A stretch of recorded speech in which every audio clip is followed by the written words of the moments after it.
పెన్షనర్స్‌కి కొత్త ప్రకటన చరిత్రలోనే ప్రథమం అనే ఒక ఇంపార్టెంట్ అప్డేట్ మనకి ఇప్పుడే రావడం జరిగింది ఫ్రెండ్స్.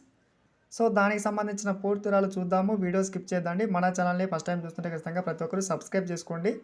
అలాగే మీకు వీడియో నచ్చితే తప్పకుండా లైక్ చేయండి. లైక్ చేయడం వల్ల ఇటువంటి ఇంపార్టెంట్ న్యూస్ మన పెన్షనర్స్ అందరికి చేరుకుంటుంది. సో, లేట్ చేయకుండా టాపిక్‌లోకి వెళ్దాం. పెన్షనర్స్‌కి సంబంధించి ఈరోజు ఒక సరికొత్త ప్రకటన రావడమే జరిగింది.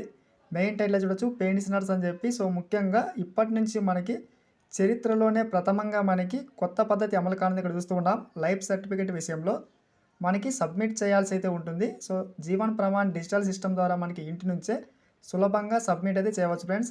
ముఖ్యంగా అనారోగ్య సమస్యలతో బాధపడుతున్న పెన్షనర్స్‌కి ప్రభుత్వం తీపి కబురు అందించింది. ఇక నుంచి మనం ఎటువంటి పెన్షన్ ఆఫీస్ కూడా వెళ్ళాల్సిన అవసరం అయితే లేదు.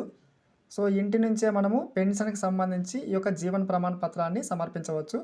అదేవిధంగా మనకి ఇంటి నుంచి కదలలేని వారికి India post payments bank door step service అందుబాటులో అయితే ఉంది, గమనించగలరు.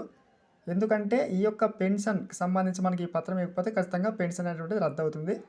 అదేవిధంగా రిటైర్ అయ్యే దాదాపుగా 20 నెలలు దాటినప్పటికీ ఇప్పటి వరకు కొంతమంది పెన్షనర్స్కి బెనిఫిట్స్ అయితే ఇవ్వకపోవడం రాష్ట్ర చరిత్రలోనే ప్రథమం అని చెప్పి ప్రభుత్వం వెంటనే తమకు రావాల్సిన బెనిఫిట్స్ను టీఎల్ను చెల్లించాలని చెప్పి రాష్ట్ర సంఘ అధ్యక్షుడు మన పెన్షనర్ సంఘ అధ్యక్షుడితో కోరడమే జరిగింది. ప్రభుత్వం నిర్ణయం తీసుకుంది ఫ్రెండ్స్. Thanks for watching.